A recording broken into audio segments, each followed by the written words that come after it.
Students, इस video में हम सप्लाई चेन मैनेजमेंट के नेक्स्ट टॉपिक डिस्ट्रीब्यूशन चैनल्स के बारे में बात करेंगे। And now we are going to start with this distribution channels. Distribution means steps taken to move and store a product from the supplier stage to customer stage in the supply chain. किसी भी संस्थान की profitability उसके distribution network पर निर्भर करती है, क्योंकि ये सप्लाई चेन और कस्टमर वैल्यू को अफेक्ट करती है। डिस्ट्रीब्यूशन सप्लाई चेन की सभी स्टेजेस पर इन्वॉल्व सभी पार्टनर्स के बीच होता है, जैसे कि रॉ मटेरियल और कंपोनेंट्स सप्लायर से मैन्युफैक्चरर तक, फिनिश्ड गुड्स मैन्युफैक्चरर से एंड कंज्यूमर तक पहुंचती हैं। आज डिस्ट्रीब्यूशन में सिर्फ वस्तुओं का वितरण ही नहीं, gathering and sharing of information भी इन्वॉल्व है। वितरण प्रबंध से वस्तुओं को ऑर्गेनाइज रखना और ग्राहक संतुष्टि को इंश्योर किया जा सकता है। अब हम बात करते हैं what is the role of distribution system in supply chain. इस वितरण प्रणाली का हमारी आपूर्ति श्रृंखला में क्या रोल है? सबसे पहले अगर कहा जाए, it balances supply and demand. क्योंकि ये वस्तुओं को इकट्ठा करने और आवश्यकता के स्थान पर उनकी सपुर्दगी करने में सहायक है, तो ये सप्लाई और डिमांड की बैलेंसिंग का काम करती है। Second is it protects against uncertainty. Distribution facilities inventory को फोरकास्टिंग एरर्स, सप्लाई की रुकावटों और डिमांड की बढ़ोतरी की दशा में बचा लेती हैं, क्योंकि हमें किसी भी तरह की ऐसी स्टेजेस में अनसर्टेनिटीज के केस में अगर हमारे पास प्रॉपर डिस्ट्रीब्यूशन फैसिलिटीज होंगी तो हम इन्वेंट्रीज को टाइमली सप्लाई कर पाएंगे। Then it supports production requirements. Distribution system उत्पादन में कॉस्ट कम करने में मदद करता है। ये प्रोडक्ट के फ्लो का रूट बताता है। एक मैन्युफैक्चरर वैल्यू यूटिलिटी क्रिएट करता है, but distribution channel time and place utility create करता है। डिस्ट्रीब्यूशन चैनल संस्थान को कार्यकुशलता बढ़ाने में, वस्तुओं के स्मूथ फ्लो में, ट्रांजैक्शंस की लागत कम करने में, नई खोजों में सहायता करने में, माल की मात्रा का स्टॉक रखने में और ग्राहकों की समीपता बनाए रखने में मदद करता है। इसके अलावा जो डिस्ट्रीब्यूशन चैनल्स हैं वो हमारी एफिशिएंसी को इंक्रीज करते हैं, गुड्स एंड सर्विसेज के स्मूथ फ्लो को इंश्योर करते हैं, क्योंकि हमें किसी भी समय वेट करने की ज़रूरत नहीं है। अगर हमारा डिस्ट्रीब्यूशन चैनल इफेक्टिव है तो हमारा smooth supply of goods and services होगा।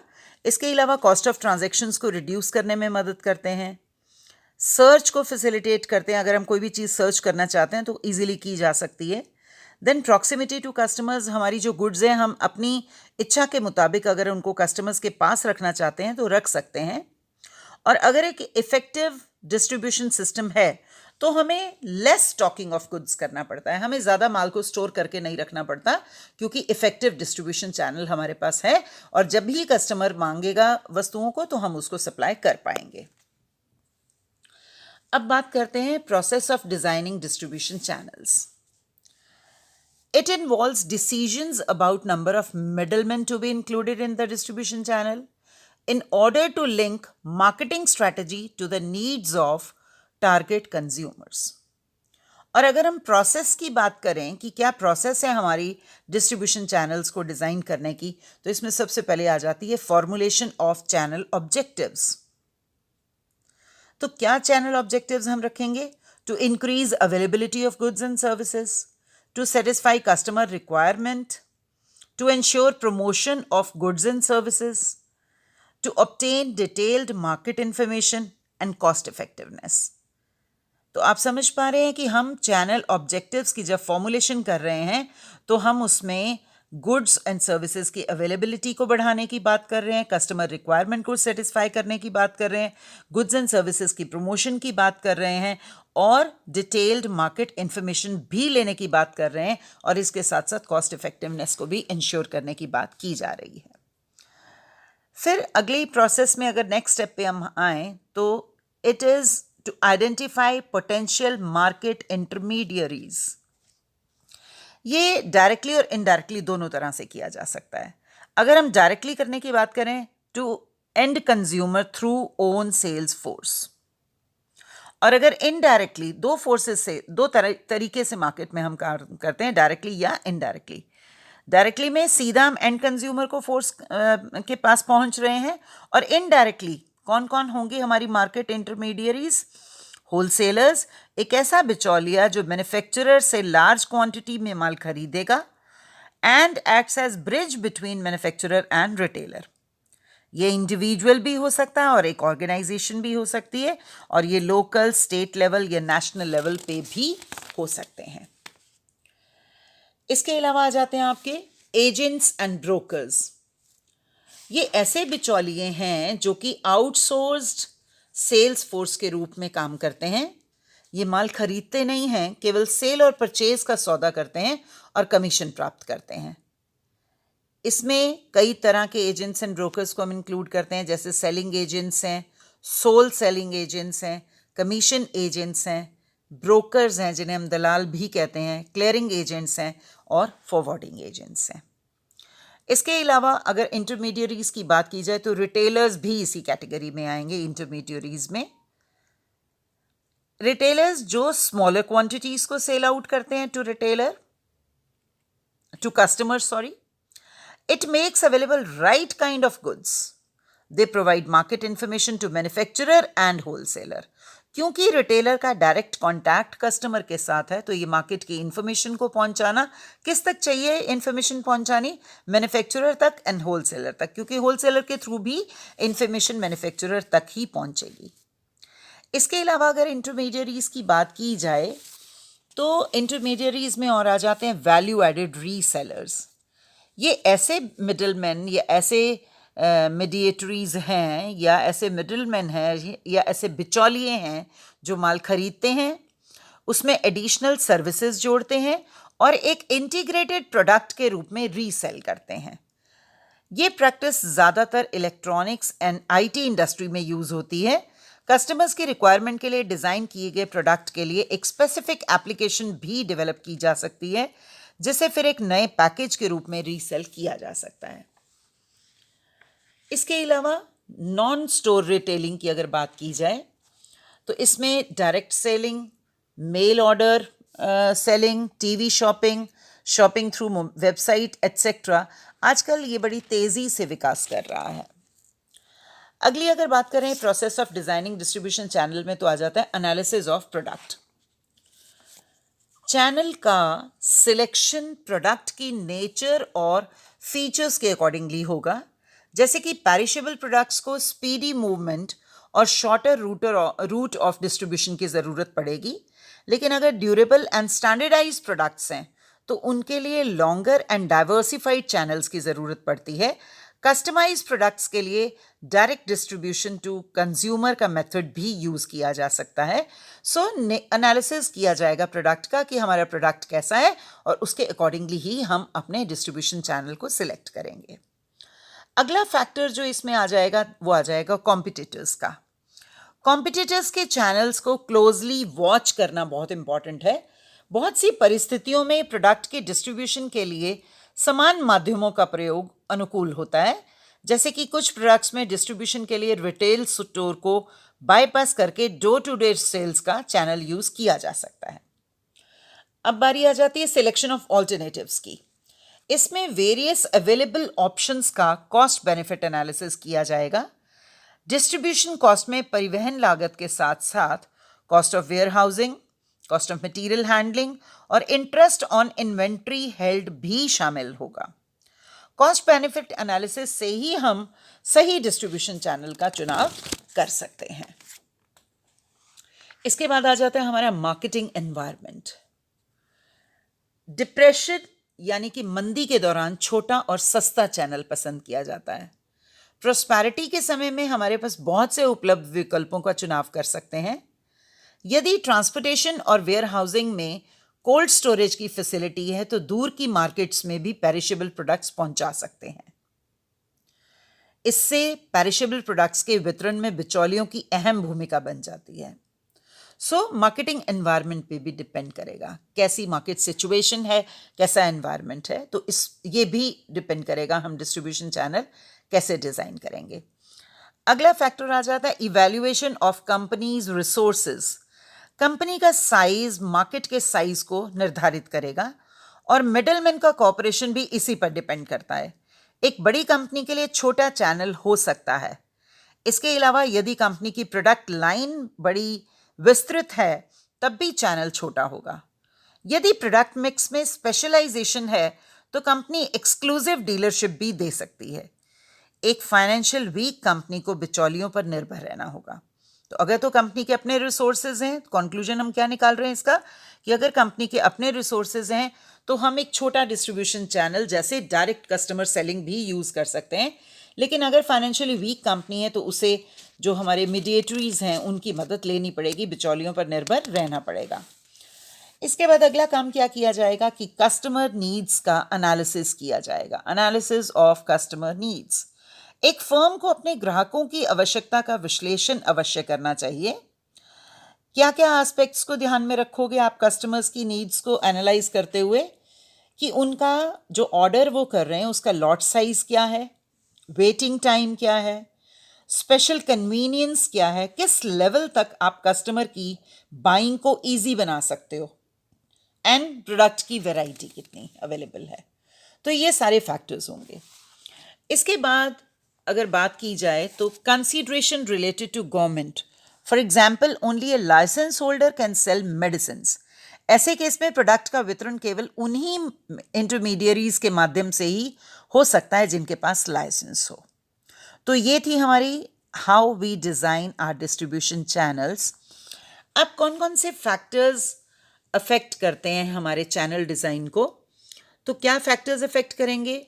प्रोडक्ट के फीचर्स क्या हैं, मार्केट कैरेक्टरिस्टिक्स क्या हैं, कंज्यूमर कैरेक्टरिस्टिक्स क्या हैं और एनवायरमेंटल कैरेक्टरिस्टिक्स क्या हैं।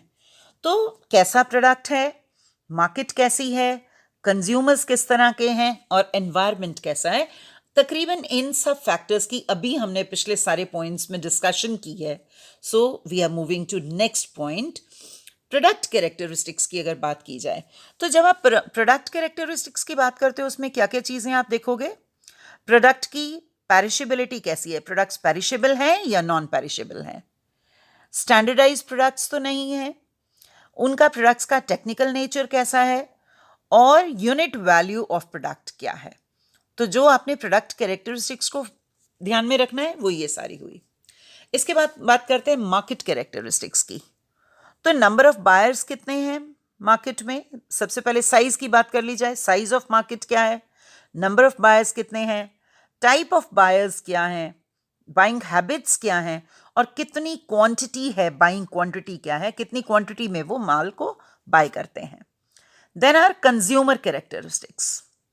जब कंज्यूमर कैरेक्टरिस्टिक्स की बात की जाएगी तो कंज्यूमर की बाइंग हैबिट्स की बात करोगे आप, कंज्यूमर एक्सपीरियंस की बात करोगे आप कि क्या वो बार बार बाय करते हैं या एक बार खरीदने के बाद कंप्लेंट्स करते हैं। ऑर्डर विजिबिलिटी की बात की जाए कि क्या कस्टमर अपने ऑर्डर्स की विजिबिलिटी को इंश्योर करना चाहते हैं, वो टाइम टू टाइम ट्रैक करना चाहेंगे कि उनका माल कहाँ है। देन रिटर्नेबिलिटी की क्या पोजीशन है और ऑर्डर साइज कितना है। तो ये हुए हमारे कंज्यूमर कैरेक्टरिस्टिक्स जो हमारे चैनल डिज़ाइन को अफेक्ट करेंगे। अब आ जाते हैं हमारे एनवायरमेंटल कैरेक्टरिस्टिक्स। इकोनॉमिक कंडीशन क्या है मार्केट की, टेक्निकल डेवलपमेंट की क्या स्टेज है और लेजिस्लेटिव रिस्ट्रिक्शंस कैसी हैं। अब इसके बाद बीच में हम बात करते हैं इंपॉर्टेंस ऑफ डिस्ट्रीब्यूशन चैनल्स की, रोल या इंपॉर्टेंस ऑफ डिस्ट्रीब्यूशन चैनल्स की। तो जो रैपिडली ग्रोइंग मार्केट्स के कारण डिस्ट्रीब्यूशन चैनल्स की डिमांड और रिक्वायरमेंट और बढ़ गई है, क्योंकि ये कहाँ कहाँ मदद करेगा, स्टॉक होल्डिंग में मदद करेगा। चैनल एक फर्म और कस्टमर के बीच में प्राइस मैकेनिज्म को एग्जीक्यूट करने में मदद करता है। ये रिटेल मार्केट से कस्टमर तक प्रोडक्ट्स के फ्लो को तेज करता है। Channels offer products in required quantities, तो होलसेलर और रिटेलर के कारण कस्टमर दूर स्थापित फैक्ट्री की बजाय पास में सिचुएटेड स्टोर से माल परचेज करते हैं। डिस्ट्रीब्यूशन चैनल्स डिस्ट्रीब्यूशनल एफिशिएंसी बढ़ाते हैं क्योंकि वो प्रोड्यूसर्स और कंज्यूमर्स के बीच में दूरी कम कर देते हैं और ट्रांसपोर्टेशन कॉस्ट भी कम हो जाती है। डिस्ट्रीब्यूशन चैनल्स बिक्री कौशल भी प्रदान करते हैं, मार्केट में नए प्रोडक्ट्स लाने में, उनकी सेल्स में और प्रमोशन में हेल्प प्रोवाइड करते हैं। ग्राहकों से सीधे संपर्क के कारण ये प्रोड्यूसर्स को सही कस्टमर्स फीडबैक भी प्रदान करते हैं। तो ये तो बात हुई इम्पॉर्टेंस ऑफ डिस्ट्रीब्यूशन चैनल्स की। अब अपने चैप्टर का एक इम्पॉर्टेंट हिस्सा डिस्कस करने जा रहे हैं हम, what are the different design options for distribution network. तो इसमें अलग अलग ऑप्शंस डिस्कस की जाएंगी। सबसे पहले हम बात करते हैं manufacturer storage with direct shipping. ये डायग्राम आप अपने सामने देख रहे हैं। तो पहले इसकी थोड़ी एक्सप्लेनेशन की बात कर लें। इसे ड्रॉप शिपिंग भी कहते हैं। इसमें ऑर्डर रिटेलर के द्वारा किया जाता है, पर उत्पाद का डिस्ट्रीब्यूशन मैन्युफैक्चरर द्वारा सीधे ग्राहक को किया जाएगा। जो हमारा ये सिस्टम है, इसमें ऑर्डर रिटेलर लेगा, लेकिन जो प्रोडक्ट है उसका डिस्ट्रीब्यूशन मैन्युफैक्चरर द्वारा सीधे किया जाएगा। इस डिज़ाइन का बेनिफिट ये है कि प्रोडक्ट की सेंट्रलाइज्ड इन्वेंट्रीज मैन्युफैक्चरर के पास रहती हैं, जिससे प्रोडक्ट की एग्रीगेट डिमांड का पता लगाना ईजी हो जाता है। सप्लाई चेन लोअर इन्वेंट्री के साथ साथ प्रोडक्ट की हाई लेवल ऑफ अवेलेबिलिटी भी प्रदान करता है। ये जो पर्टिकुलर डिज़ाइन है, इसमें जो हमारा पर्टिकुलर ये डिस्ट्रीब्यूशन का डिज़ाइन है, इसमें higher level of product availability ensure करना आसान है। इस डिज़ाइन के सबसे ज़्यादा बेनिफिट्स हाई वैल्यू इन्वेंट्री, जिनकी अनप्रिडिक्टेबल डिमांड है, उनके लिए है। प्रिडिक्टेबल डिमांड और लो वैल्यू आइटम्स के लिए कम बेनिफिट्स हैं इस मेथड के। इस सिस्टम में इन्वेंट्री कॉस्ट कम रहती है, पर ट्रांसपोर्टेशन कॉस्ट प्रोड्यूसर्स और कस्टमर्स के बीच में लॉन्ग डिस्टेंस के कारण ज़्यादा हो जाती है, क्योंकि इस सिस्टम में मटेरियल का ऑर्डर्स तो हमारे रिटेलर्स रिसीव कर रहे हैं, लेकिन जो मटेरियल है रिटेलर आगे उस ऑर्डर को मैन्युफैक्चरर्स को फॉरवर्ड कर रहा है और मैन्युफैक्चरर फिर सीधा कस्टमर तक पहुंचा रहा है। तो इसमें ट्रांसपोर्टेशन कॉस्ट हमारी कम हो जाएगी। इसमें अगर कस्टमर्स मल्टीपल आइटम्स को अलग अलग मैन्युफैक्चरर्स के पास हैं का ऑर्डर करता है, मतलब मैन्युफैक्चरर ने अलग अलग मैन्युफैक्चरर से मटेरियल इकट्ठा होना है, मल्टीपल आइटम्स बननी है और फिर कस्टमर को सप्लाई होना है, तो मल्टीपल शिपिंग का प्रयोग किया जा सकता है। अलग अलग साधनों के द्वारा आप माल को पहुंचा सकते हैं। अब ये जो इमेज है, इसमें आप देख पा रहे हो कि कस्टमर्स अपने ऑर्डर्स की इंफॉर्मेशन रिटेलर तक और रिटेलर उसे मैन्युफैक्चरर तक पहुंचा रहा है, जिसे डॉटेड लाइन द्वारा दिखाया गया, और सीधी लाइन से मैन्युफैक्चरर से कस्टमर तक फ्लो ऑफ गुड्स को दिखाया गया है। सेकेंड स्टेज की बात करते हैं, manufacturer storage with direct shipping and in transit merge. पहले डिज़ाइन में वैरायटी ऑफ प्रोडक्ट्स ऑर्डर्ड के केस में कस्टमर्स के पास मल्टीपल शिपिंग्स आ रही थी, परंतु इस सिस्टम में यदि माल अलग अलग लोकेशन से भी आ रहा है तो उसे करियर द्वारा मर्ज कर लिया जाएगा और कस्टमर्स को माल की सुपुर्दगी एक बार में ही मिलेगी। तो उसे मल्टीपल शिपिंग्स का मेथड हमें यूज़ करने की ज़रूरत नहीं पड़ेगी। हम सेंटर में एक करियर रखेंगे और उस करियर के थ्रू मटेरियल आगे पहुंचा दिया जाएगा। पहले ही तरह हमारे जो ऑर्डर्स होंगे कस्टमर से रिटेलर तक जाएंगे, रिटेलर वो इन्फॉर्मेशन मैन्युफैक्चरर तक पहुंचाएगा, मैन्युफैक्चरर से इन ट्रांजिट मर्ज किया जाएगा बाय करियर। तो करियर का बड़ा इंपॉर्टेंट रोल होगा और फिर करियर से माल को कस्टमर तक पहुंचाया जाएगा। ये सिस्टम हाई वैल्यू आइटम्स जिनकी लो टू मीडियम डिमांड है और जिसकी मांग का अनुमान भी लगाना मुश्किल है के लिए सबसे ज़्यादा, ऐसी प्रोडक्ट्स के लिए सबसे ज़्यादा बेनिफिशियल है। उदाहरण के लिए यदि कस्टमर ने डेल कंपनी से पीसी और सोनी से मॉनिटर ऑर्डर किया है, तो पैकेज करियर दोनों अलग अलग कंपनी से माल पिक करेगा, दोनों को मर्ज करके कस्टमर को सिंगल डिलीवरी में ही माल दे देगा। आप पिक्चर में देख पा रहे हैं कि कस्टमर्स के ऑर्डर्स रिटेलर्स को, रिटेलर से मैन्युफैक्चरर तक डॉटेड लाइन से दिखाए गए हैं और मैन्युफैक्चरर से करियर तक सीधी लाइन से फ्लो ऑफ गुड्स दिखाया जा रहा है। करियर उसी माल को मर्ज करता है और कस्टमर ऑर्डर के अकॉर्डिंगली उन तक डिजायर्ड मटेरियल पहुंचा रहा है। इसमें समन्वय की बहुत ज़रूरत है, कोऑर्डिनेशन होना बहुत ज़रूरी है, लेकिन इन ट्रांजिट मर्ज के कारण ट्रांसपोर्टेशन कॉस्ट कम हो जाती है। इसका मेन बेनिफिट कम ट्रांसपोर्टेशन कॉस्ट और बेहतर कस्टमर सेटिस्फैक्शन है। बात करते हैं अगले डिज़ाइन की। तो अगला डिज़ाइन है distributor storage with career delivery. Distribution storage with career delivery. तो अब distributor storage with career delivery के केस में क्या करना है, इस सिस्टम में इन्वेंट्री को मैन्युफैक्चरर की नहीं बल्कि डिस्ट्रीब्यूटर या रिटेलर की स्टोरेज में रखा जाएगा। तो अब यहाँ जो स्टोरेज का काम कर रहा है वो डिफरेंट पर्सन कर रहा है। जो वेयर हाउस या स्टोरेज है वो डिस्ट्रीब्यूटर या रिटेलर के पास है। तो ऑर्डर्स कस्टमर से रिटेलर के पास गए, रिटेलर से मैन्युफैक्चरर के पास गए, मैन्युफैक्चरर से फिर फ्लो ऑफ गुड्स हुआ जो कि डिस्ट्रीब्यूटर या रिटेलर के वेयर हाउस में चला गया और फिर वहां से प्रोडक्ट्स को कस्टमर्स तक पहुंचाया जाएगा।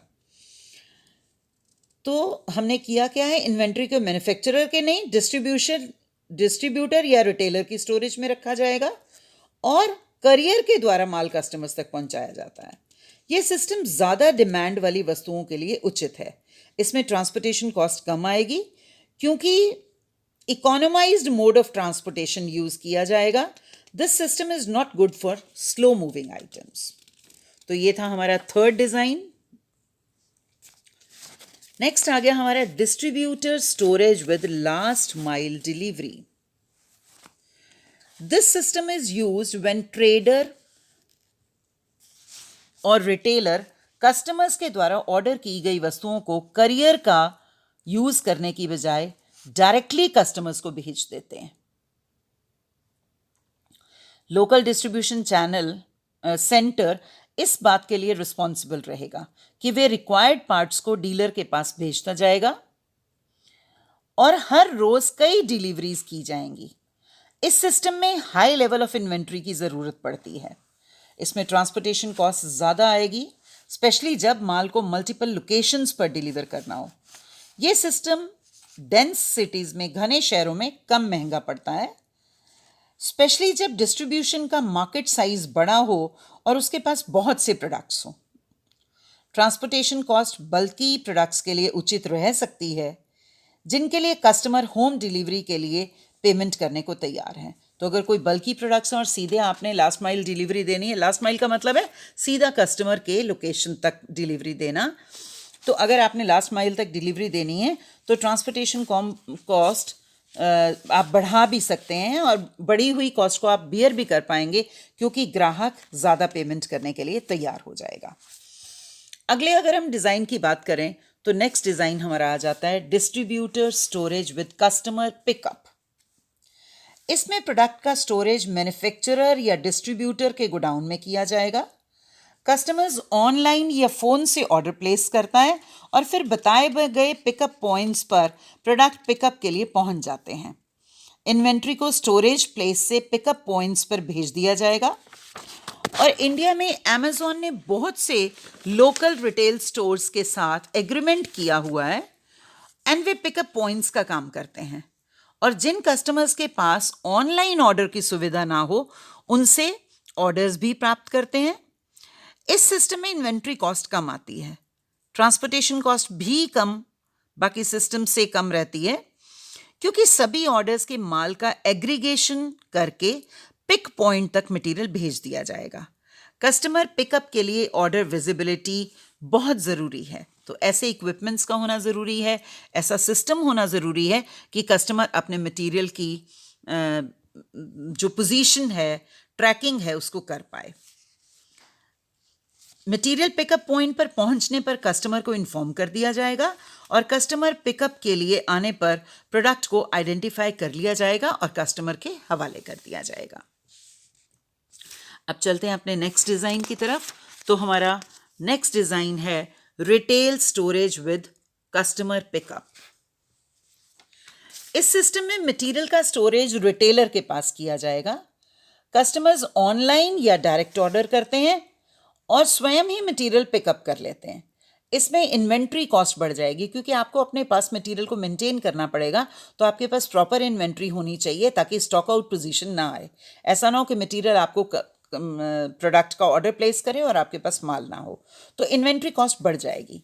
फास्ट मूविंग गुड्स की इन्वेंट्री कॉस्ट कम होगी। ट्रांसपोर्टेशन कॉस्ट बहुत कम रहती है क्योंकि माल को रिटेल स्टोर तक पहुंचाने के लिए सस्ते साधनों को यूज़ किया जा सकता है। यदि कस्टमर स्टोर पर आकर ऑर्डर करें और प्रोडक्ट पिकअप करें तो मिनिमम इंफॉर्मेशन इंफ्रास्ट्रक्चर चाहिए। लेकिन अगर ऑनलाइन ऑर्डर्स के कर रहे हैं हमारे कस्टमर्स, ऑनलाइन ही ऑर्डर करते हैं और मटेरियल के लिए बाद में पिकअप के लिए आते हैं, तो एक सिग्निफिकेंट इंफॉर्मेशन सिस्टम की ज़रूरत है ताकि ऑर्डर विजिबिलिटी को तब तक ट्रैक किया जा सके जब तक माल कस्टमर तक ना पहुंच जाए। तो ये थे हमारे डिफरेंट डिस्ट्रीब्यूशन डिज़ाइंस। अब एक सिस्टम और है हमारा जिसे हम ओमनी चैनल रिटेलिंग कहते हैं या ऑनलाइन सेल्स का सिस्टम कहते हैं। तो ऑनलाइन सेल्स या ओमनी चैनल रिटेलिंग एक फुली इंटीग्रेटेड अप्रोच है जो शॉपकीपर्स या कस्टमर्स को ऑनलाइन एंड ऑफलाइन चैनल्स का अनुभव प्रदान करती है। ये फिक्स लोकेशन से लेकर ई कॉमर्स बाज़ारों, सोशल मीडिया आदि तक सब तक फैला हुआ है। ऑनलाइन जो सेल्स की हम बात करें, ओमनी चैनल रिटेलिंग की बात करें, तो इसमें सब तरह की, चाहे हम फिजिकल स्टोर्स पे जाके माल खरीद रहे हैं या सोशल मीडिया के थ्रू खरीद रहे हैं या ई मार्केट्स के थ्रू खरीद रहे हैं, सब कुछ इसी में इंक्लूड किया जाएगा। इससे आशय ग्राहकों से संपर्क करने और उनके ऑर्डर्स को फुलफिल करने से है। कस्टमर्स और रिटेलर्स के बीच में संपर्क ज़्यादातर 3 फ्लोज के रूप में होता है। तो क्या क्या कम्युनिकेशन होगा? इंफॉर्मेशन का फ्लो होगा, प्रोडक्ट का फ्लो होगा एंड फंड्स का फ्लो होगा। रिटेलर कस्टमर को प्रोडक्ट एंड प्राइसिंग इंफॉर्मेशन देगा और फिर वे ऑर्डर प्लेस करेगा। इसका मतलब रिटेलर ने पहले कस्टमर को प्राइसिंग की इंफॉर्मेशन दी, प्रोडक्ट क्या है, उसकी कितनी रेंज अवेलेबल है, कितनी वेराइटीज़, कितने डिज़ाइंस अवेलेबल हैं, ये सारी इंफॉर्मेशन का फ्लो किया। फिर ऑर्डर प्लेस कर दिया कस्टमर ने। इस ऑर्डर इंफॉर्मेशन को यूज़ करके रिटेलर माल कस्टमर तक पहुंचाएगा। फाइनली कस्टमर से रिटेलर को पेमेंट की जाएगी।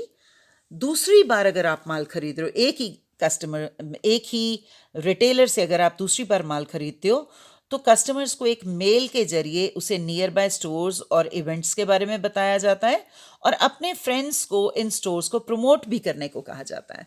तो ये कस्टमर्स के थ्रू आप अपनी सेल्स प्रमोशन भी इंश्योर करने की कोशिश कर रहे हैं। तो जो ओमनी चैनल अप्रोच है, इसका अर्थ ये है कि बैक एंड पर डिस्ट्रीब्यूशन, प्रमोशन और कम्युनिकेशन चैनल्स को इंटीग्रेट किया जा रहा है। ये सिस्टम फिजिकल और ऑनलाइन कॉमर्स को कंबाइन करता है।